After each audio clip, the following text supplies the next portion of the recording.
Hello, Chris Godinez, licensed professional counselor, also the host of We Need to Talk on every Sunday at noon. Now that we've changed times, it's noon Pacific, 3 p.m. Eastern. This video is for educational and informational purposes only. The views and opinions stated herein are mine and mine alone. They do not represent the ACA, the APA, or any other damn therapist for that matter. Boom, shakalaka, done. I'd like to thank my sponsor, BetterHelp, BetterHelp, BetterHelp.com/Chris Godinez. They're an online therapy company. They are international. They have helped a lot of people. I am very pleased with the reports that I've been getting back from people using them. They like their therapists. They do email, they do chat, they do whatever you need. So thank you, betterhelp.com/Chris Godinez. Okay, today's current event. Oh my God. Look, it was like I was talking to John and I'm like, which one do I cover? Because there's so much happening at once. Excuse me. So here's the thing that I think is important. Larry Ellison and David Ellison are attempting to buy more than half of the American media.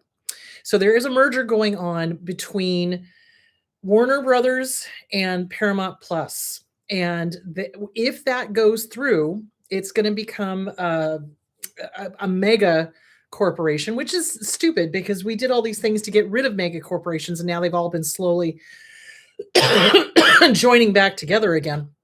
But if they get a hold of Warner Brothers and Paramount Plus, CBS has already gone down the tubes as far as reporting is concerned. It is now a state-sponsored news service. It does not say anything bad about the administration. If they are able to do this, they will then own, let me see if I can get this, HBO, HBO Max, CNN, DC Comics, the Harry Potter series, CBS, which we already know about, The Lord of the Rings, TikTok, Star Trek, Warner Brothers Studio, Comedy Central, and more. So it's very important that you get a hold of your state attorney general and ask them to join with the California State Attorney General in filing a lawsuit to stop this from happening. So it's an antitrust thing. So basically, in the early 1900s, all of these corporations owned everything, like AT&T, Baby Bell, all of the telephone companies were one huge thing. And so they had to file an antitrust suit to break them all up and make them separate so that they didn't have such huge control over telephones. Well, this is the same thing, except it's with media. So basically, if these two own, good Lord, what are you two doing? The cats are playing. If these two own, the father and son, Larry Ellison and David Ellison, own 50 or more percent of the American media, they can dictate what can and cannot be shown, as they've been trying to do with Jimmy Kimmel, Stephen Colbert, Comedy Central, et cetera, et cetera, et cetera.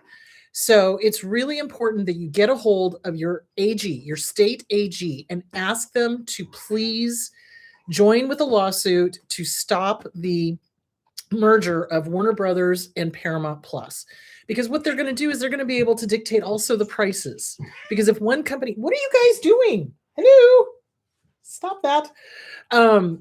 If one company owns all of the media, they can, or most of the media, they will dictate the prices because who's going to oppose them? Who's going to be cheaper? Who's going to whatever? So you definitely want to do something about that. Contact your state AG. Johnny, do you have that? Yeah, you do. Thank you. And ask them to join in the lawsuit against Warner Brothers, Paramount conglomeration so that we can have fair pricing for streaming services and fair reporting for media. So there that is. Okay. Today, holy cow. I'm sorry. The allergies are just like insane recently because it's been sunny and beautiful and oh dear Lord.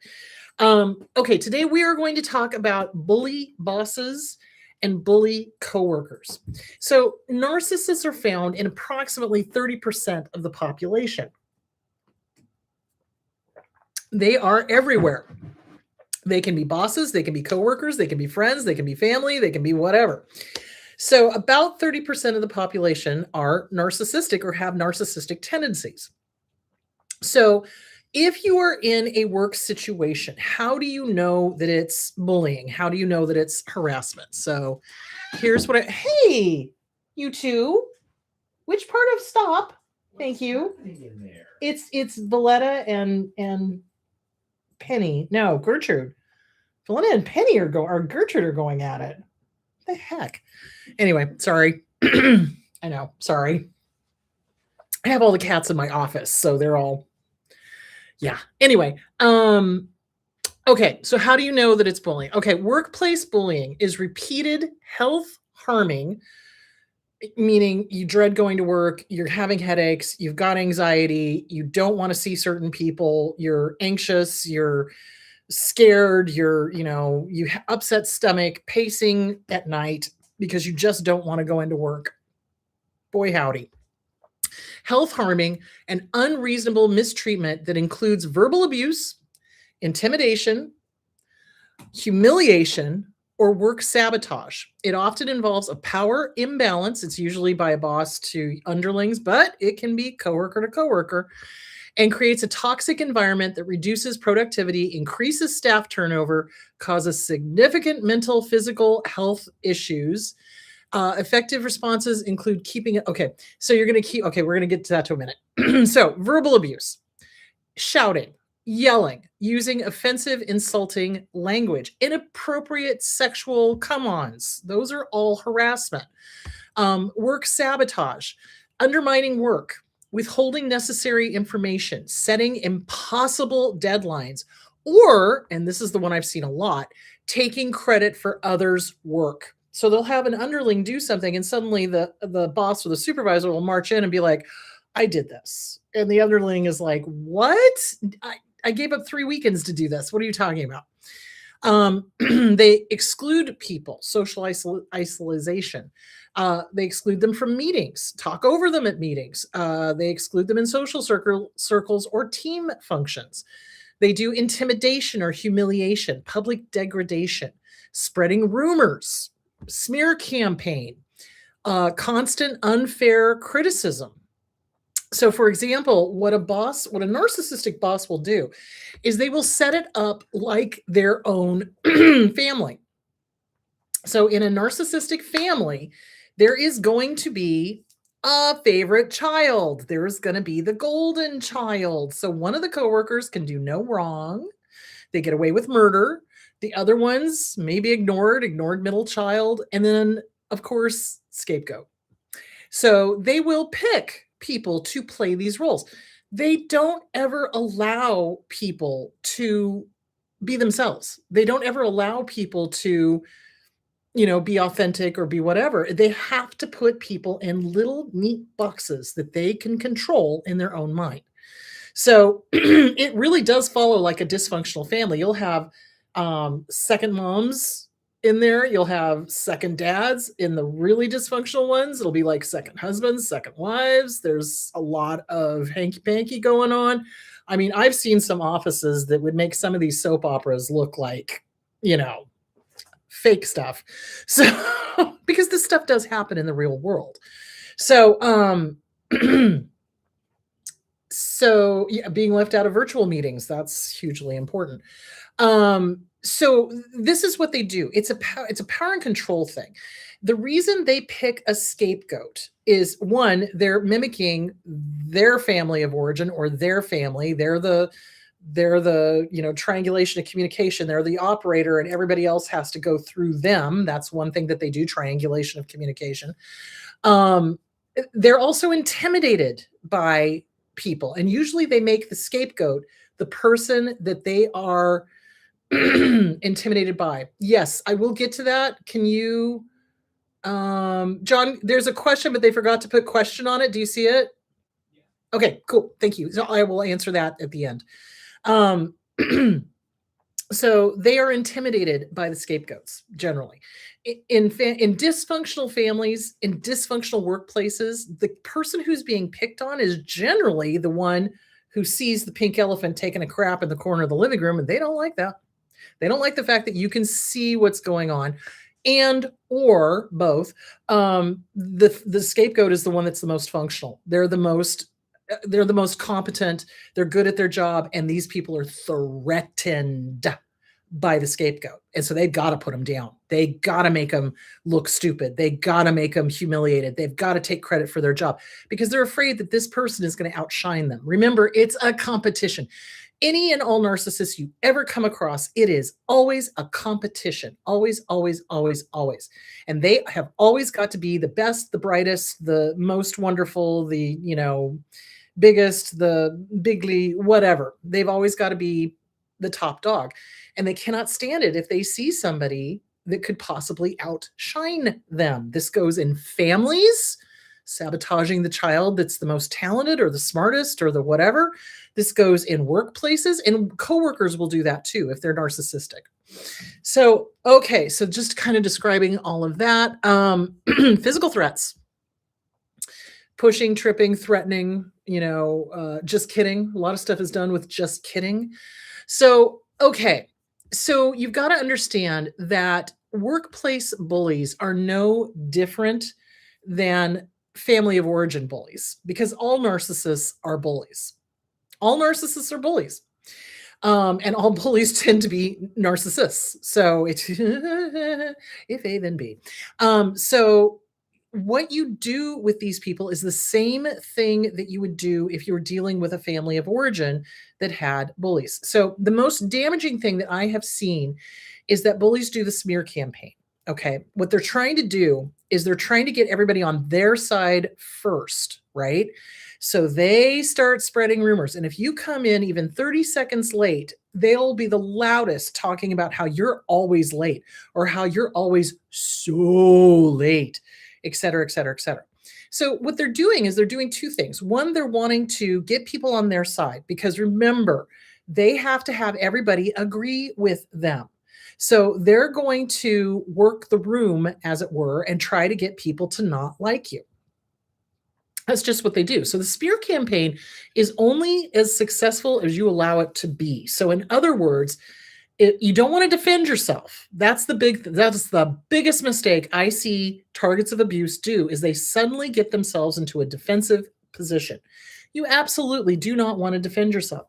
The narcissist eats that up because then they're like, oh, goody, goody. They're on the ropes. In boxing, when a boxer gets on the ropes, they're done for, basically. So you don't want to get defensive. If they do that, you just sail on through as if you didn't hear it. You are going to gray rock like a mother clucker. I'm not even kidding you. You are going to learn poker face, like no reaction, none, because that's what they're looking for. If they know that they've gotten under your skin, oh my God, they are going to do it. They're going to double down. They're going to double down. So you basically just show no emotion. Show no emotion. Nothing.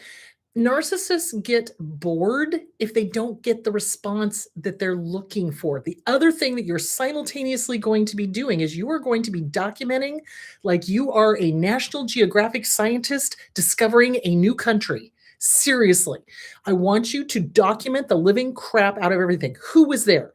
Who heard it? Who said it? When did it happen? What time? You're going to act like a detective. And you're leaving an evidence trail is basically what you're doing. So that is super important. Hold on. I want to get back to this.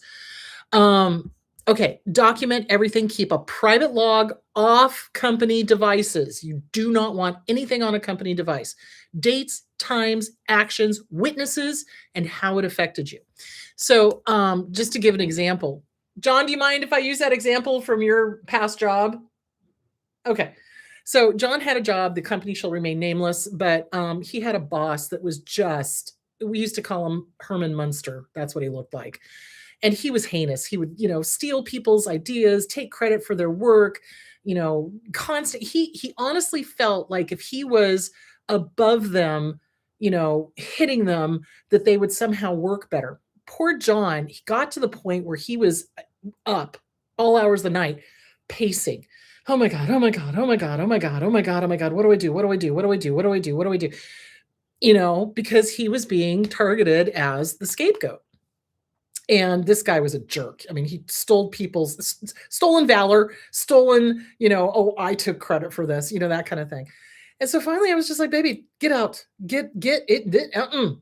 It is not worth your health. I do not want to lose you to a heart attack or a stroke because this is not good. You staying up all night, throwing up and pacing and being freaked out. So, yeah, I mean, this is how bad it can get. It can get to the point where you have stomach upset, ulcers, no bueno, pacing all night, fearful, trying to plan, trying to plot, trying to stay safe. That's what we do because that's what we've done when we've had abusive parents, family, siblings, whatever.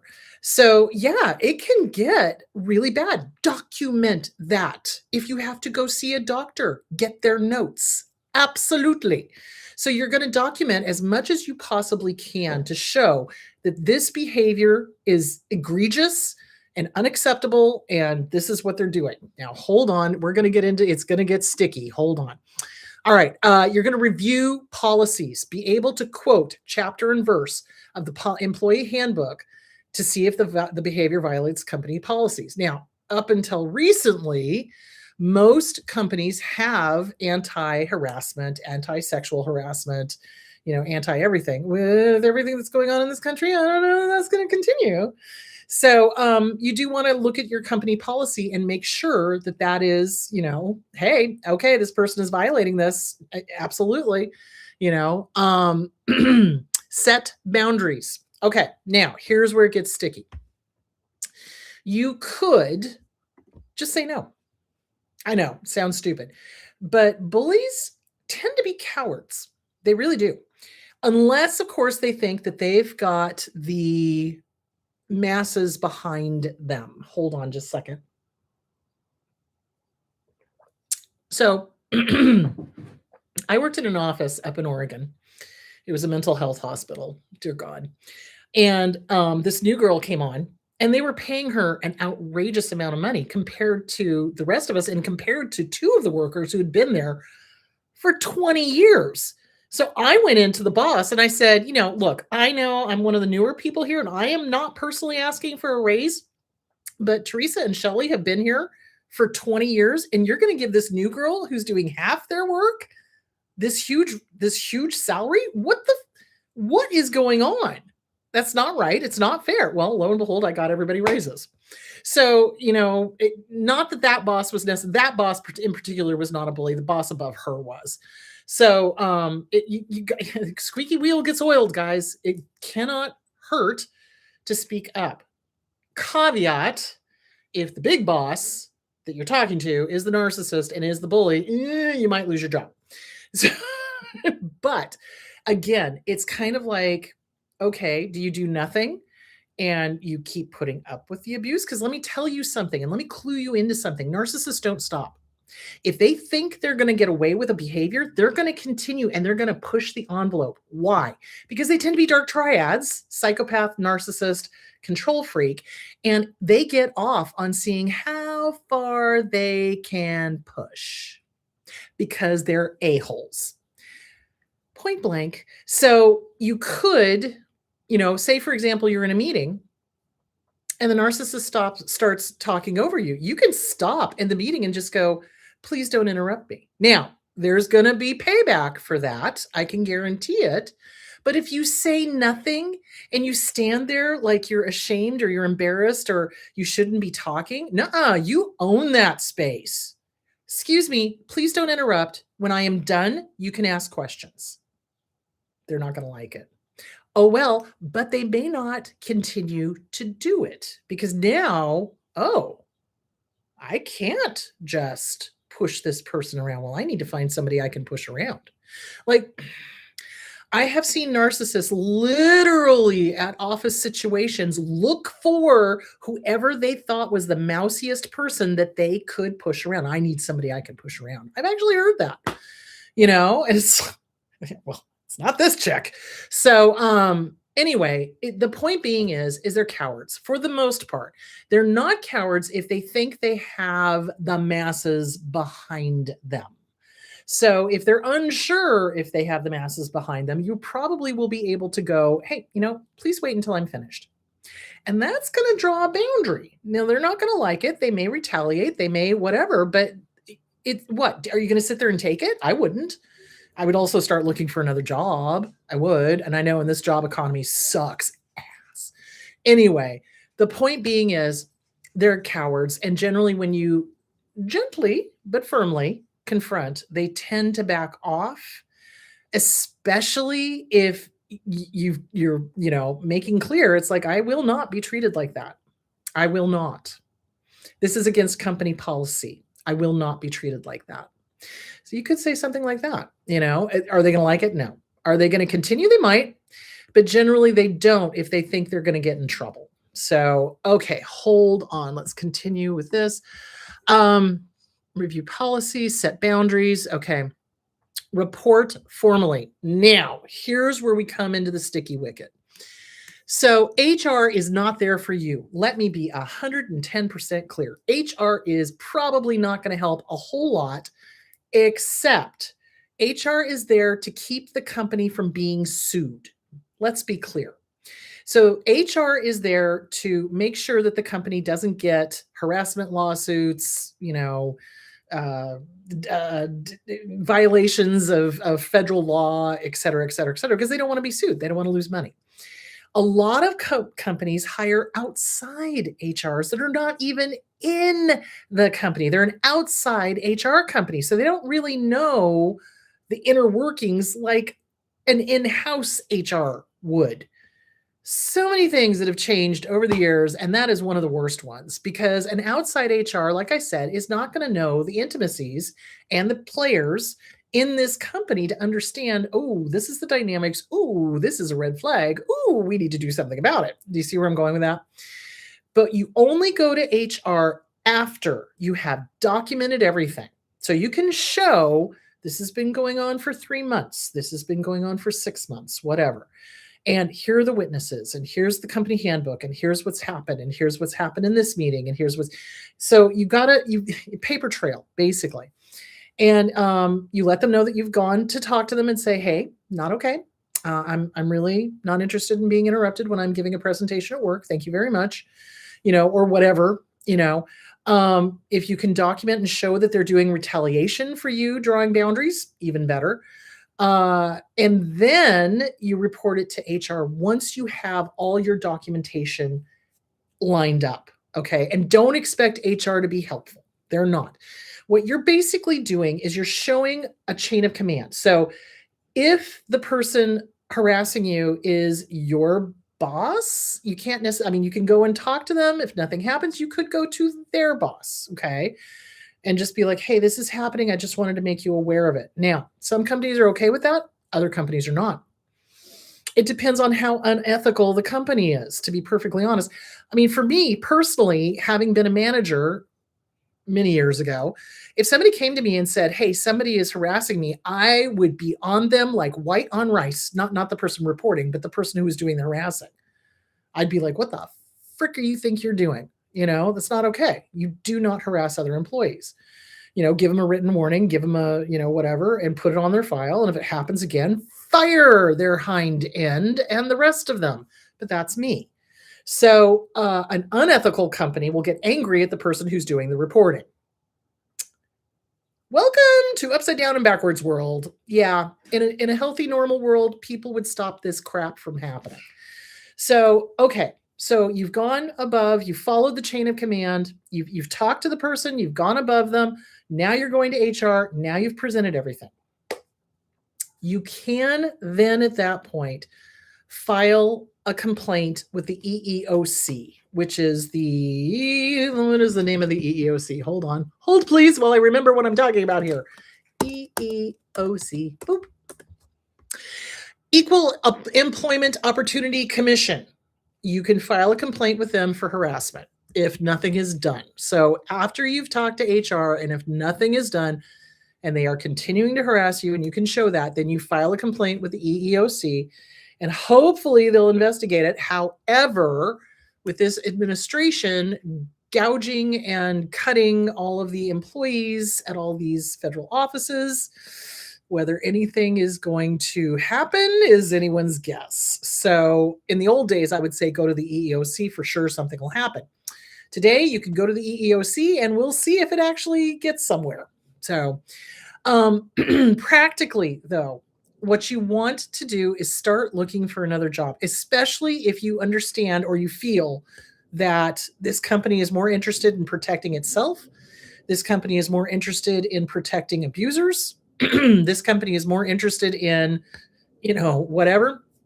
Start looking for another job. It is not worth your health. And I told John that. It was so funny because, he was like, but it pays really well and I've got a great job and I like the other people. And I said, sweetheart, I love you and I like sleeping with you. And it scares me when you wake up at 2 o'clock in the morning throwing up and then pacing and then throwing up. Incorrect response. Please don't do that. I don't want that for you. I really don't. And no amount of money is worth that. No amount of money is worth your health. And yes, it is a tragedy that we have to find another job. It's not fair. It's not. It's wrong. They should be going after the abuser. But look around. How many more Epstein files need to drop before they finally do something? Seriously. And no amount of war crimes is going to cover up sex crimes. Just wanted to say that. Okay, so back to this. Yeah, it's not fair. It is not fair. And it's really frustrating. However, it's not worth your health and it's not worth your sleep. And it's not because that company was never going to get rid of Herman Munster. Never. They were never going to do that. So it's kind of like when you realize the company is more invested in dysfunctional corporate stuff, get out. Get out. It's not going to get better. You cannot change it on your own. Maybe a group of you could, but on your own, probably not. And if you're throwing up at night, you're pacing, you're anxious, you wake up in the morning, you dread going to work, that's a huge sign. I don't think I have ever dreaded coming into my job because I love my job and I'm the boss. So if I have a problem, I go in the bathroom and have a chat with myself. So, that's the thing. It's like you get a job that is not causing harm. Do no harm. If it's causing you to throw up, if it's causing you to pace, if it's causing you to wake up in the morning and dread going into work, what a horrible way to live. It is not worth it. Look for something else. That is, as you're doing all of this other stuff, documenting and this, that, and the other thing, and though there have been cases where people have documented, gone to the HR, gone to the EEOC, and it went in their favor and the bad guy was fired. So don't always assume that it's always going to go in favor of the abuser. So it's kind of like you just hope for the best, prepare for the worst. You know what I'm saying? So you look for other jobs while you're going through this process. So that is the best thing you can do. Now let's talk about coworkers. This is mostly I've been talking about bosses.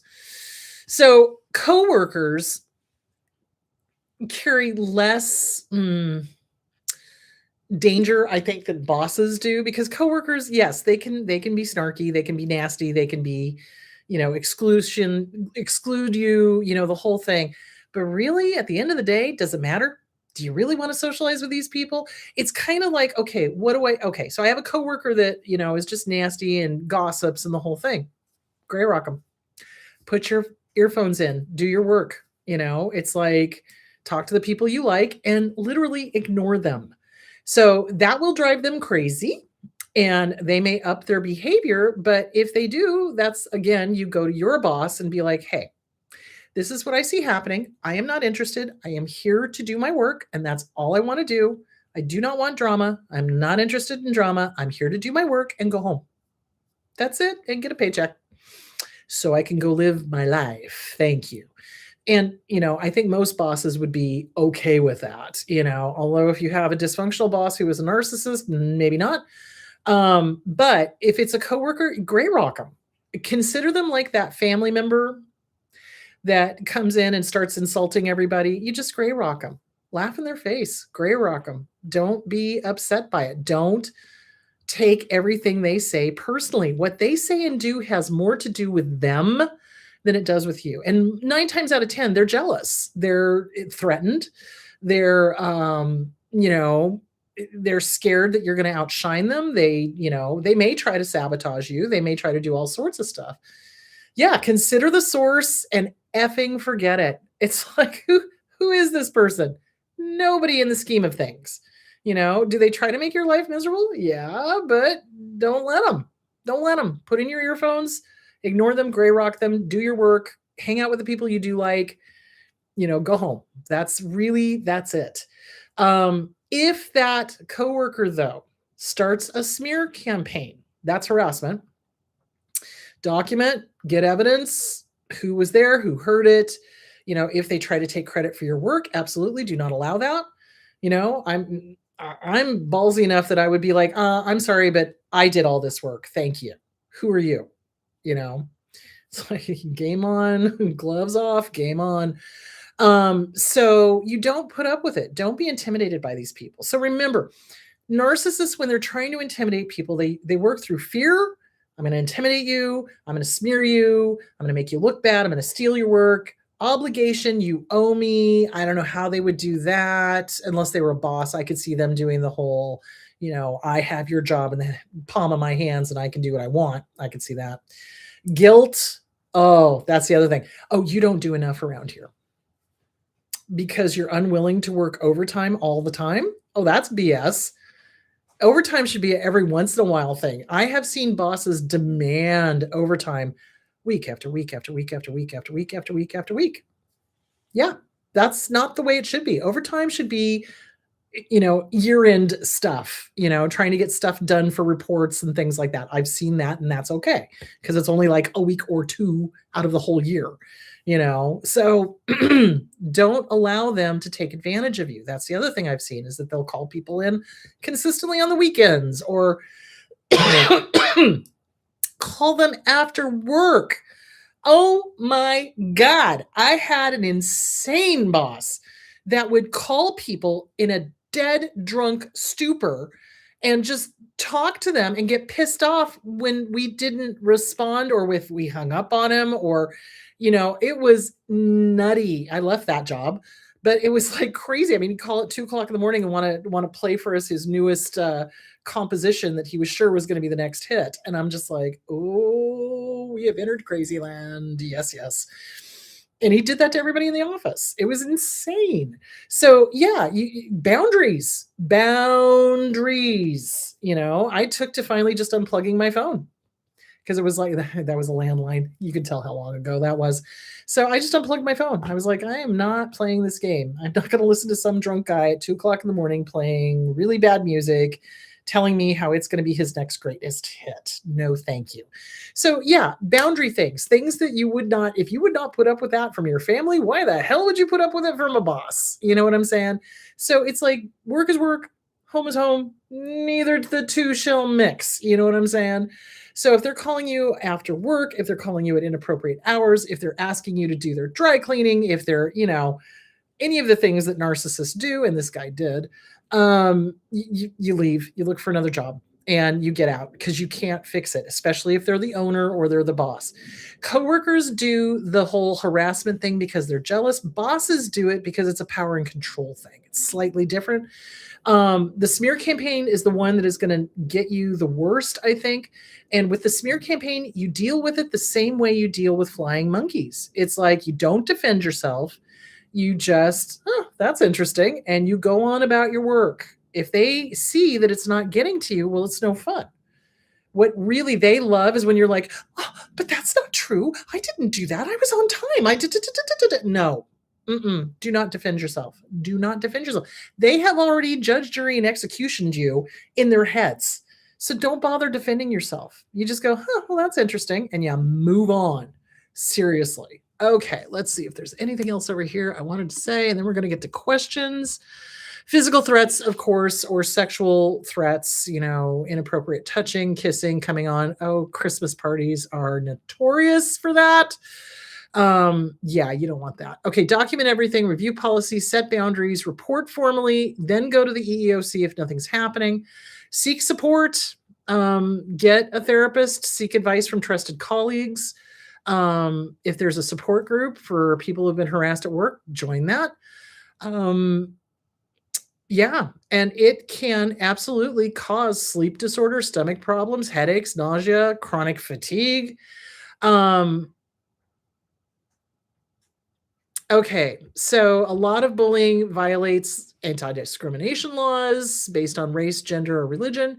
They are considered unreasonable or inappropriate. In some jurisdictions, bullying that causes severe physical or psychological harm may have a legal remedy. You may be able to sue. Um, Workplace statistics, according to the Workplace Bullying Institute of 2024 survey, approximately 32% of adult Americans report being directly bullied at work. I'm not surprised, with 55% of bullies being bosses or supervisors. Furthermore, 51% of hybrid workers report being bullied, the highest rate among work arrangements. So, yeah, so basically it may go in your favor, it may not, but you want to plan for all possibilities. You document.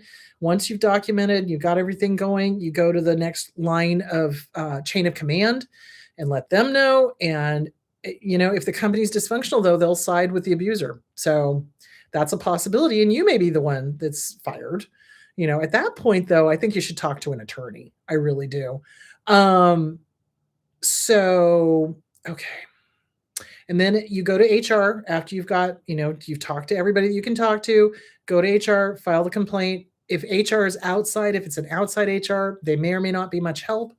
Once you've done that, nothing's happening. Then you go to the EEOC and hope that they get back to you. So, and during that whole time process, I would seriously look for another job. It is not worth your life. It is not. No job is worth it. Yes, money is important. And it drives me crazy when people are like, oh, money's the root of all evil. It's not important. No, mother clucker, it helps us live. It's a necessary evil, but it's necessary. But you also do not want to give up your health, your well-being, your mental health, your physical health to a job that is literally bent on destroying you. Because remember, narcissists' deepest, darkest desire is to hurt people, is to harm people, is to kill people. They want people dead because it's the ultimate power and control. It's the cocaña of their world. Oh, look how powerful I am. I made them have an ulcer. Look how powerful I am. I made them quit. Look how powerful I am. I did X, Y, and Z. They're evil. They're effing evil. Healthy, normal people do not seek to humiliate, harm, hurt, etc. We don't. Ain't nobody got time for that. But abusers do. So when they show you who they are, believe them the first time. And if they leave you alone, like say, for example, you stood up to them and you drew a boundary and they were like, oh, okay, and they moved on to somebody else, you know who they are. They cannot be trusted. You must keep your guard up at all times. And here's the other thing to think about. Do you really want to work in a company where now they've moved on to somebody else? I couldn't stay quiet. I would march in and be like, what the hell are you doing? You're doing the same thing to her that you did to me. Huh. It's you cannot stand by and allow abuse to continue or to happen. And if you do, it's like, well, you're kind of letting it. You're just as bad as they are because you're allowing it to happen. Every time I've ever worked for a company, if I saw something that was not right, I spoke up. That's just the way I am. And then eventually I went into practice for myself because it was like, these people are fucked in the head. So, you can't be a part of that. You can't do that. I couldn't do that. I couldn't stay at a company where somebody was being abused and say nothing because no, that's not who I am. I need to sleep with myself at night. So, it may not be worth it to stay. It's like, okay, they moved on to somebody else. You're going to just allow it? I couldn't. So look for another job, get out, document. If you need to, get a lawyer and file a lawsuit. You could do that too. So there that is. All right, let's go to the questions. How do you stop it happening in a new job, preventing bullying and being ostracized as well? Oftentimes in new jobs, what will happen is coworkers are threatened by the new kid. So you just be super friendly, bring in donuts, whatever. Because narcissists never think to do that. So, they're not going to spend their money on anybody.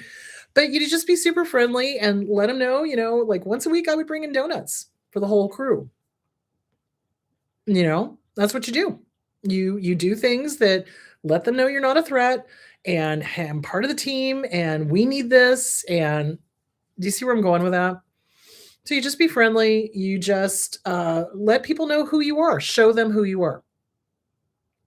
Now, the abuser, the coworker that's trying to sabotage, will smear or try to smear. But you know what talks to people more than a smear campaign? Donuts and coffee. Seriously, because you're showing people you love them. This is a love language. So you practice love languages. So, okay, gift giving, donuts and coffee, quality time. Tell me more about your family. Tell me more about your kids. You just do little love languages with everybody. The abusers can't do that. They don't understand love. They don't understand love languages. So if you show genuine interest in people and ask them about their family, and bring coffee and donuts every once in a while, that's going to outweigh whatever smear campaign is going on because you're showing people who you are just as much as they are showing people who they are. So that's what I would do in a new job. Absolutely. Okay.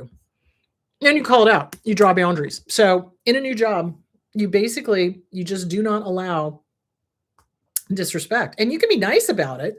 I mean, that's the funny thing. People always mistake the fact that I'm nice as a weakness. So what I generally do is when somebody has crossed a boundary, I will be like, you know what? That's a disrespect. I am not going to put up with it. And the next time, here's what's going to happen. And I lay it out. And then they're like, oh, crap, she's serious. Yeah, I am. I do not put up with disrespect from anybody, period. Don't care who they are. So, yeah, that's what you want to do. You want to have good boundaries. You want to show people who you are. Talk love languages. That's going to help a lot. That's going to undo the smear campaign. That person is probably going to be very jealous of you and very petty. So, listen a lot. Ask questions. Hey, tell me what you think about Linda. Gather information. You're on an intel now. See what people think, see what people feel, listen. It's really good. So yeah, you're gonna be okay. It's just, you just don't allow it. You nip it in the bud as soon as it happens. You do not allow disrespect ever. And that will generally stop the bullying because they know they can't get away with it.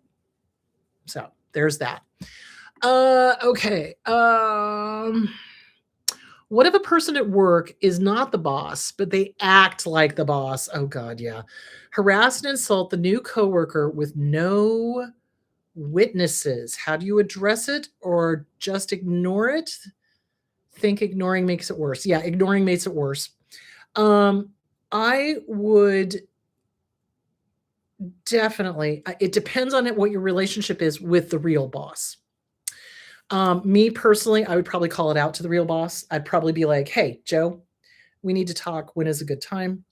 And then go into his office, or, hey, Joanne, we need to talk. When is a good time? Go into her office, shut the door. Here's what I'm seeing. This person is acting like they're the boss. They are intimidating and pushing around the new person. The new person is not going to last if that continues. Something needs to be done. What are your plans? What are your ideas? How do we stop this? Do you see where I'm going with that? You let them know you see the problem. Okay, how are we going to resolve this? We together. How are we going to resolve this? Because I'm not going to be able to stay quiet if I see this person doing this. And again, it depends on your relationship with the boss. You can also go to HR with the other person if you're a witness to this stuff. If there are no witnesses around and this person is just saying, okay, this person is doing this, then basically what you're going to want to do is probably tell that person, hey, if this person approaches you and you're alone, come find me or come find other people. Make sure that you're not alone. If they try to drag you into an office, you say, no, you can talk about it right here. That's the other thing I've seen happen, is that bullies will try to get their target of abuse alone in an office or a cubicle or whatever, so that they can say or do whatever they're going to say or do. And you just basically tell the person, it's like, no, make sure you're out in the open. Make sure that you're not alone with this person, and go to the boss. Encourage them to go to the boss and tell the boss what's happening. That's the best thing you could do, is let them go do it. If they can't, if they're too scared, then you go to your boss and be like, hey, I see this happening. This is dangerous for the company. Remember, you always want to bring it back to how does this affect them? This is dangerous for the company. This is a harassment issue. How are we going to handle this? This is what's being said. How are we going to handle this? Or this is what's happening and I see it. How are we going to handle this? Because this is going to hurt the company. That's always the best way to put it. Okay, let's see. Yeah, don't ignore it. Could the jealousy targeting also be because they're likable, you're likable, and they usually don't seem personable to people? Yes, 110%. This manager in mind is very good at their job, but not a warm person. Yeah, absolutely, 100%. So, I had several coworkers that hated me because I'm very warm and personable, and people generally like me, except for a couple of the old biddies. And boy, howdy, they were mad as hell that here I come and I'm a manager and I'm taking care of business and taking care of people and not putting up with BS and all of that stuff. And, you just let them be miserable. There are some people you cannot help. That's when you just kind of go, okay, this is them, and they want me to be as miserable as they are. And that is simply not my personality. My personality is lots of energy and up and bubbly and helping and helpful. And, that's just who I am. And some people don't like that because my light irritates their demons. Let me just say that again. If you've got a great personality and you're happy and you're joyful and you're just bebopping through life, your light is going to irritate their demons. And you can't help them. You cannot bring them onto your side. You cannot drag them into the light. It's a choice.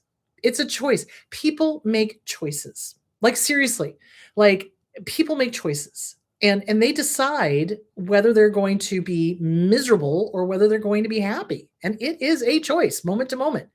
Am I going to be happy in this moment, or am I going to be a miserable SOB? I'd rather be happy. Thanks. Life is too short. So you can't help them. You can't change them. And I honestly, what I would do is I would bebop up to them and just be like, hi, how you doing? So good to see you. I hope you have a really good day. And then I'd walk off. And I knew they hated it. And I was just like, I'm poking the bear. I'm poking the bear. What are they going to do? Fire me because I'm too nice? Good luck. You know what I'm saying? So yeah, just don't take it personally. It's them, not you. You just keep being awesome. So there is that. I see we have another question.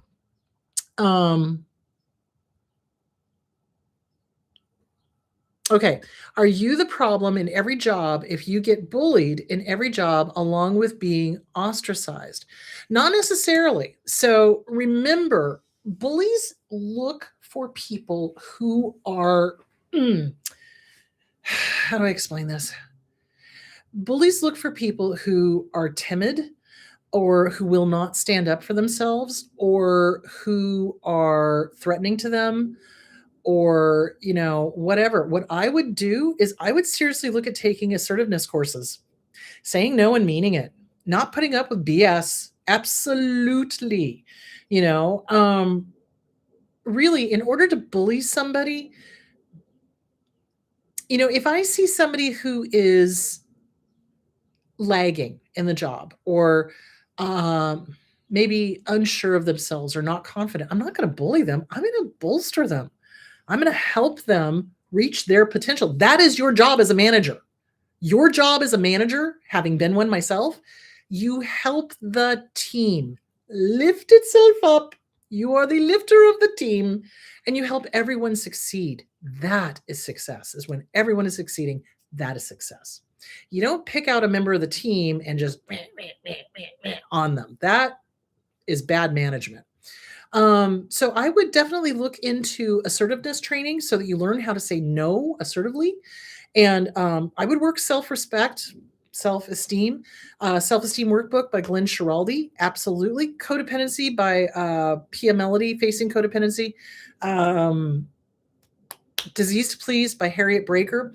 Because a lot of times when we are first in these jobs, right, we get into a job, we're so eager to please and we're so wanting to be liked that we kind of shoot ourselves in the foot Sometimes I'm not saying that that's what's happening to you, but another thing I've seen, like I said, is if the narcissist, if the abuser smells blood at all, just like a shark, they're going to go for it. They need a scapegoat, you know? So if you're timid, if you're not self-assured, if you're codependent, if if you're anything that the narcissist does not like, and if you're unable to stand up for yourself, yeah, they're going to come after you. So it may not be you, but I would definitely start taking self-assertive courses, do the self-esteem, do the self-esteem workbook, read the codependency workbook, and don't put up with crap. Do not. Life is too short. You have no reason to be bullied. None. And if you're struggling in your job, and the boss is putting you down because you're struggling, that's when you kind of got to question. It's like, wait a minute, I'm asking for help and this person is just smacking me over the head. What the hell? That's not the way it should be. A good boss would be like, let's make sure you have the right training. Let's make sure everything's going good. Let's make sure you've got the tools necessary to do your job. What do you need? So for example, I've had several adults with ADHD and the bosses absolutely refused to accommodate them. And I'm sitting here going, okay, all they're asking for is a quiet little corner where they can help focus. That's not a big ask. It's really not. So, yeah, it depends on the boss. If you've got a good boss, the boss will help you succeed. If you've got a bad boss, they're going to pick on you. So, yeah. And like I said, in the general population, you've got about 30% of people that are narcissists, and narcissists are drawn to positions of power. That's why they work their way up to CEO or whatever. I did not like being a manager for the power. No, thank you. What I liked being a manager about was helping everybody do okay and helping people help the clients. That's what I liked. I didn't like being a manager because I didn't get to work with the clients, because that's what I'm good at and that's what I like. And that's why I quit and went into private practice, because it's like, I don't want to be a manager. It's like, I'd rather be a clinician and work with the people. So yeah. I hope that answered your question on that. Okay. I think that is it for today. I hope that helped. Okay. Wait a minute. Flare-ups. Oh, ouch. Yeah. So this is what we're going to talk about next week. I want to talk about how trauma affects us physically, meaning hormonally. We talked a little bit about armoring ourselves with our muscles and things like that, but I want to talk about the hormone changes. I want to talk about CPTSD. I want to talk about aging and trauma and all that sort of fun stuff. So I want to talk about, how to care for yourself as you age, as you go through all these hormonal changes, men and women. Men have hormonal changes. They go through a menopause of their own. And so I want to talk about how to self-care, because nobody ever talks about that. It's like, man, I'll tell you what, when I got older, I'm 61 now. Nobody ever talked about what hormones and the lack thereof do to you, emotionally and everything else. So we're going to talk about all that. So, all right, guys, that is that. You guys take good care of yourselves, drink plenty of water. So next week, we're going to talk about hormones, trauma, and aging. There we go. All right, guys, have a great week, and I'll talk to you soon. Bye.